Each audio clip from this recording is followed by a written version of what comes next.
Assalamualaikum warahmatullahi wabarakatuh. Selamat pagi Bapak dosen dan teman-teman yang lainnya yang berbahagia. Pertama-tama, marilah kita panjatkan puji dan syukur kepada Allah Subhanahu wa taala karena telah memberikan rahmat kesehatan dan keselamatan sehingga kita dapat berkumpul di ruang Zoom pada pagi hari ini.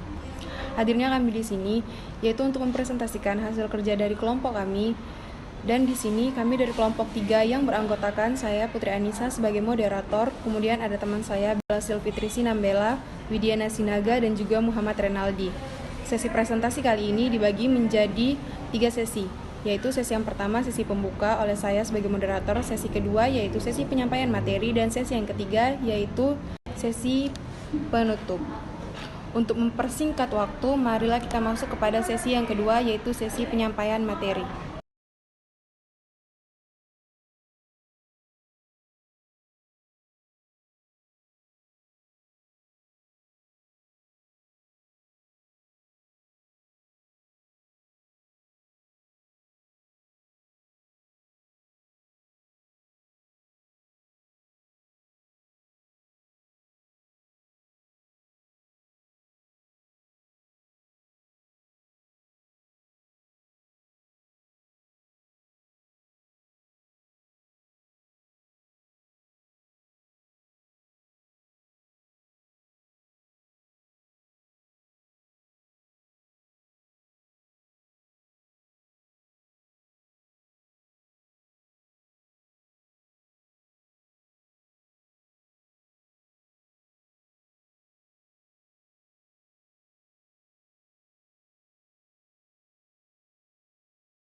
B. Strategi pembelajaran bahasa dan sastra di kelas rendah.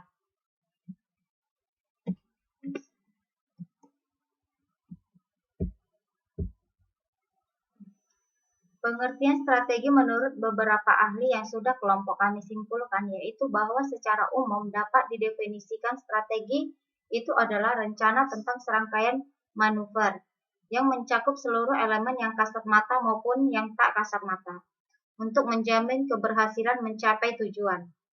Strategi yang tepat untuk pembelajaran bahasa dan sastra Indonesia itu di kelas rendah. Dalam pembelajaran bahasa Indonesia di kelas rendah dibutuhkan berbagai strategi pembelajaran, diantaranya seperti yang pertama, menyadari bahwa hubungan antara pengajar dengan dirinya tetap ada, namun hubungan tersebut diwakili oleh bahan ajar atau media belajar. Yang kedua, mengetahui konsep belajar mandiri. Yang ketiga, mengetahui kapan ia harus minta tolong, kapan ia membutuhkan bantuan atau dukungan. Yang keempat, mengetahui kepada siapa dan dari mana ia dapat memperoleh bantuan atau dukungan. Yang kelima, mengetahui kapan ia perlu mempergunakan media belajar agar kita mampu mengajarkan anak didik berbahasa yang baik dan benar, sesuai dengan situasi dan kondisinya. C. Peran guru dalam meningkatkan kemampuan bahasa lisan. Bagaimana perannya? Yaitu guru dituntut untuk memberi peluang kepada siswa untuk mengungkapkan pendapat dan perasaannya. Pemberian kesempatan kepada siswa untuk saling menyampaikan pendapatnya secara lisan dalam bentuk diskusi sangat besar artinya. Kesempatan ini juga dapat merupakan latihan untuk siswa mengemukakan kritik yang konstruktif. Keberhasilan suatu pembelajaran menyimak bergantung pada adanya dua kondisi. Pertama, guru memberikan teladan sebagai penyimak yang kritis dan pembicara yang efektif dan menggunakan strategi yang efektif pula. Kedua, setiap siswa yang berpartisipasi dalam diskusi memiliki informasi tertentu yang akan disampaikan kepada teman-temannya, saling memberikan dan menerima informasi, pendapat, atau gagasan merupakan faktor utama untuk mencapai keberhasilan dalam diskusi. Siswa juga perlu memberikan dan menerima saran. Materi pembelajaran menyimak agar anak muda memperoleh kemampuan berbicara dan mendengarkan dalam bahasa Indonesia. Sebaiknya kegiatan pembelajaran diurutkan sesuai dengan kemampuan anak, yaitu dari yang sangat sederhana sampai dengan yang agak sulit. Nah, di sini saya akan menjelaskan strategi bahasa dan sastra di kelas rendah itu merupakan jenis bacaan cerita anak-anak yang bentuk karya sastra yang ditulis untuk konsumsi anak-anak. Jadi, pembelajaran bahasa dan sastra itu merupakan dua hal yang saling berkaitan yang satu dengan yang lainnya.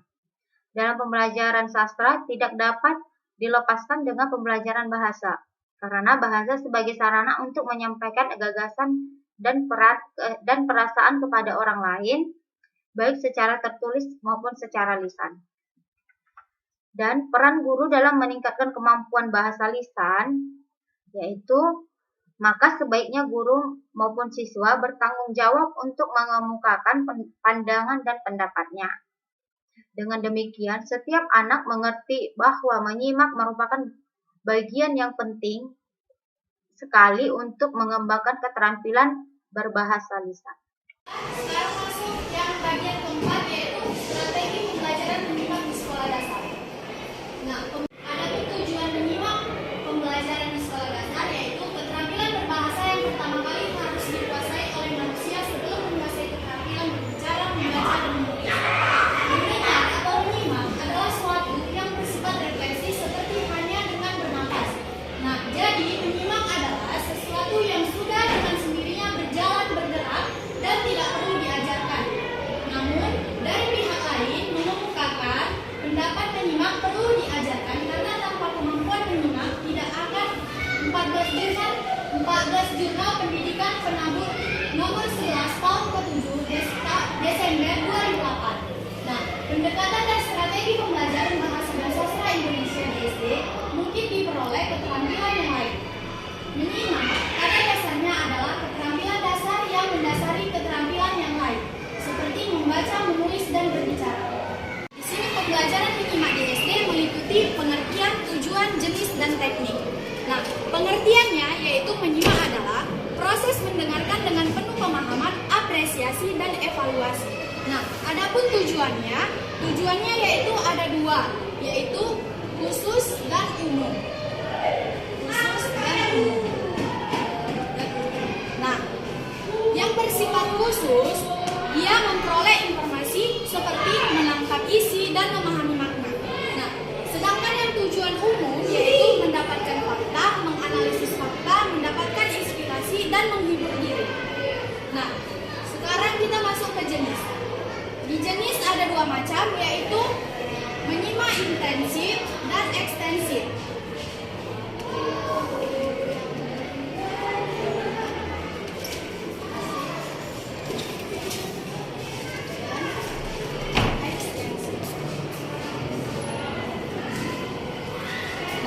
Yang dimaksud dengan menyimak intensif yaitu dilakukan dengan sungguh-sungguh, penuh konsentrasi untuk menangkap mobila. Nah, sedangkan yang ekstensif yaitu berhubungan dengan hal umum dan bebas terhadap bahasa. Nah, sekarang kita masuk ke teknik. Nah, di teknik ada 8 teknik untuk menyimak yang digunakan guru dalam mengajar. Yang pertama, teknik ulang ucap atau menirukan, teknik informasi, teknik suatu mulut satu kelas, teknik satu rekaman satu kelas, teknik group close, teknik parafrase, teknik simak libat cakap, teknik simak bebas libat cakap. Nah, baiklah, cukup sampai situ aja pembelajaran menyimak di SD. Dan yang E yaitu strategi pembelajaran membaca di sekolah dasar. Nah, di sini pembelajaran membaca di sekolah dasar yaitu membaca di SD, terus meliputi membaca permulaan di kelas 1 dan 2. Kemudian dilanjut dengan membaca lanjut di kelas 1 dan 2 juga. Nah, pada saat membaca permulaan, dia meliputi membaca teknik atau nyari. Dan sedangkan yang kedua, membaca lanjut, meliputi membaca teknik, membaca dalam hati, membaca cepat, membaca bahasa, dan membaca indah. Pada skema, terlihat di kelas 1 dan 2, pembelajaran membaca ditekankan pada mekanisme. Artinya, mengubah lambang-lambang tertulis menjadi bunyi-bunyi atau suara-suara yang bermakna. Sedangkan di kelas 3 sampai kelas 6, pelajaran membaca lebih ditekankan pada kegiatan membaca lanjut, mulai dari teknik membaca dalam hati, membaca cepat, membaca bahasa, dan membaca indah. Nah, pembelajaran membaca di SD yaitu meliputi pengertian. Nah, pengertiannya yaitu proses yang dilakukan oleh peserta didik dalam pembelajaran membaca untuk mengetahui dan memahami isi bacaan di bawah bimbingan seorang guru. Nah, yang kedua yaitu ada tujuan. Tujuannya yaitu untuk membina kemampuan mengasosiasikan huruf dengan bunyi atau pengenalan bentuk huruf. Nah, yang kedua yaitu membina membaca kata dengan kalimat sederhana atau pengenalan unsur linguistik. Nah, adapun metode itu ada 5. Yang pertama yaitu metode abjad.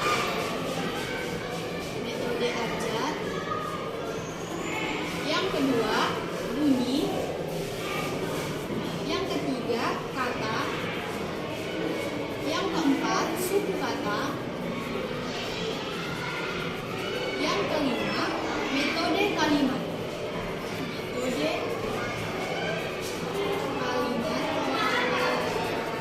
Atau SAS. Nah, dan yang terakhir yaitu konsep. Nah, pada proses membaca permulaan ini dilakukan pada masa anak-anak, khususnya pada tahap sekolah dasar, yang dimana proses membaca ini meliputi pengenalan huruf. Setelah dikuasai, maka penekanan selanjutnya adalah pada pemahaman isi bacaan. Dari pemaparan saya dan akan dilanjutkan dengan pemateri yang lain. Baik, saya akan melanjutkan materi selanjutnya, yaitu pembelajaran berbicara di sekolah dasar. Hakikat berbicara di sekolah dasar, berbicara adalah kemampuan mengucapkan kata untuk mengekspresikan, menyatakan, serta menyampaikan pikiran, gagasan, dan perasaan. Pengertian berbicara ini ada yang menyamakan dengan bercakap-cakap. Pendekatan dan strategi pembelajaran bahasa dan sastra Indonesia di SD dilakukan sendiri, sedang bercakap-cakap selalu dilakukan oleh lebih dari satu orang. Adapun tujuan dari berbicara adalah untuk berkomunikasi agar dapat menyampaikan pikiran secara efektif.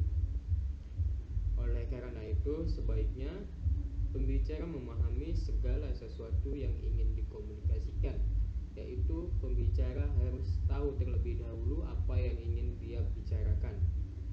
Pembicara mampu mengevaluasi efek komunitasnya terhadap pendengar, yaitu pembicara harus mampu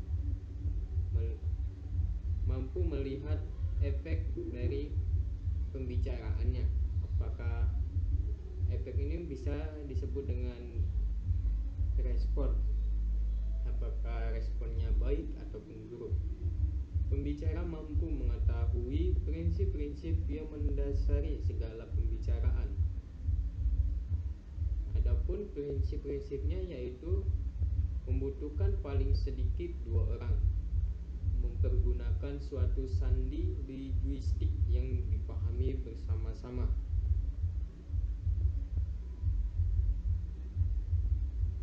menemukan atau mengakui suatu daerah referensi umum.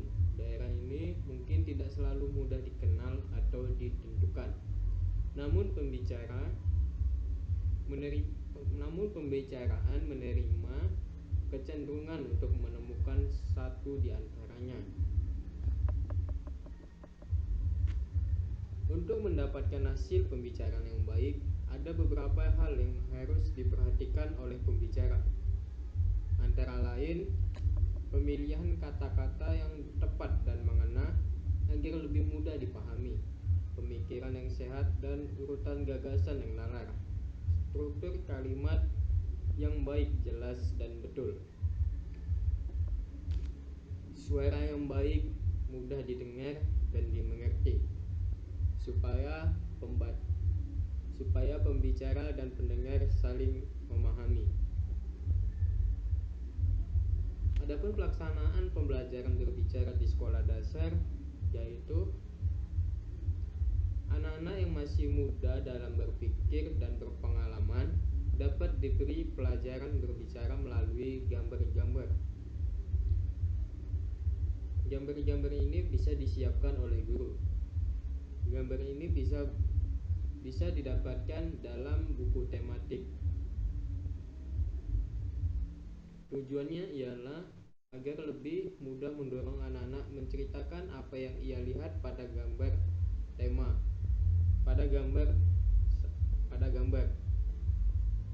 Tema gambar hendaknya disesuaikan dengan minat dan kebutuhan psikis siswa.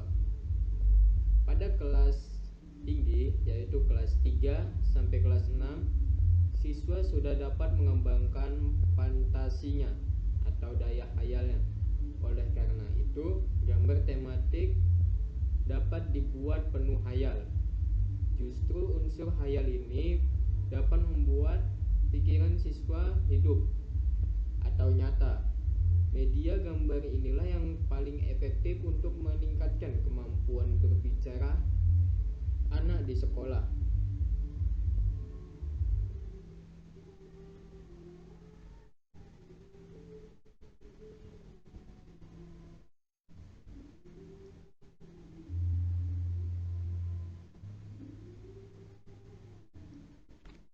Yang kedua yaitu memberi salam sebelum dan sesudah pelajaran kepada guru adalah latihan terpadu antara belajar berbahasa dan meningkatkan perilaku yang baik. Yang berikutnya, bermain sosiodrama, meningkatkan sikap sosial dan berani berkomunikasi secara lisan dengan sesama teman. Sebagai contoh untuk kelas rendah yaitu kelas 1, 2, dan 3. Bermain jual di pasar atau di toko, bermain guru atau guru murid di kelas, dan sebagainya. Selanjutnya, bernyanyi bersama, salah satu teknik pengajaran berbicara menggunakan irama. Selanjutnya, menghafal puisi, berdeklamasi di depan kelas merupakan latihan kepribadian dan sekaligus latihan berbicara. Yaitu selanjutnya G, strategi pembelajaran menulis di sekolah dasar.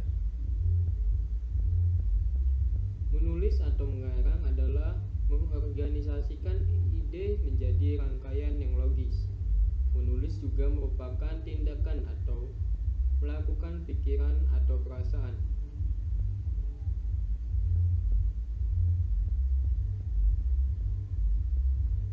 Menurut pendapat Yarmi 2006 dalam Mengarang tentang Menulis dan Mengarang, ia mengemukakan bahwa sebaiknya antara penulis dan mengarang tidak boleh dibedakan, mengingat tujuan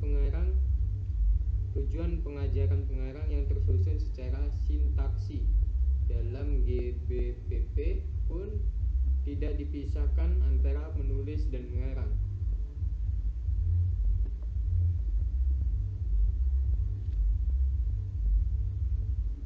Pengajaran menulis di sekolah dasar berdasarkan kurikulum Bahasa Indonesia tahun 1994 meliputi menulis permulaan, menulis prosa, menulis surat, menulis puisi, menulis fiksi, menulis drama, menulis laporan, menulis pengumuman, menulis pidato, menulis drama, dan lain-lain sebagainya.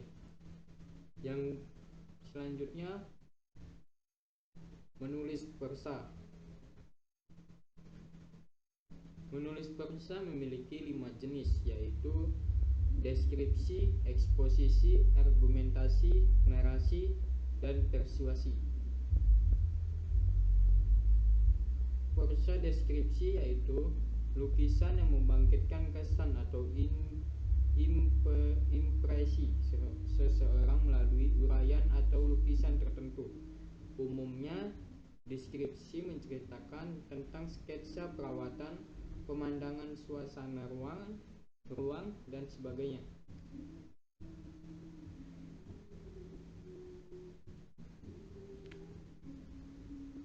Berikut ini adalah langkah-langkah yang harus dilakukan untuk menyusun prosa deskripsi, yaitu rumuskan dahulu tujuan yang hendak dicapai penulis.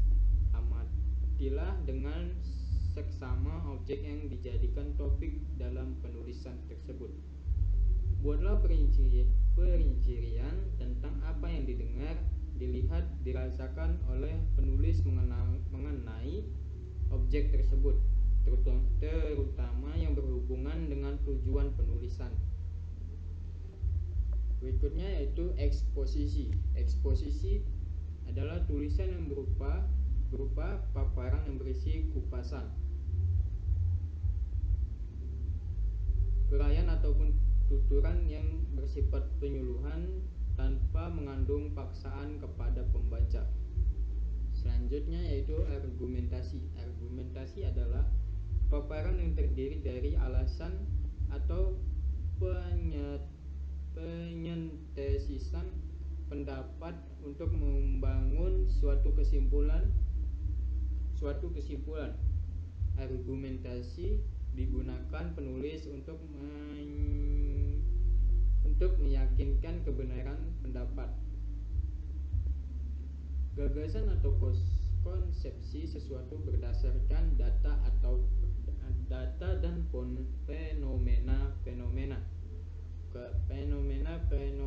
keilmuan yang dikemukakan. Adapun langkah dalam menyusun argumentasi ialah menetapkan tujuan yang akan dicapai, mengumpulkan bahan, fakta, atau konsep keilmuan, menarik kesimpulan baik secara deduktif maupun secara induktif. Baiklah, saya kembalikan kepada moderator. Selesai sudah presentasi kami pada pagi hari ini. Lebih dan kurangnya kami mohon maaf. Saya akhiri sebagai moderator dengan mengucapkan wabillahi taufiq wal hidayah. Wassalamualaikum warahmatullahi wabarakatuh.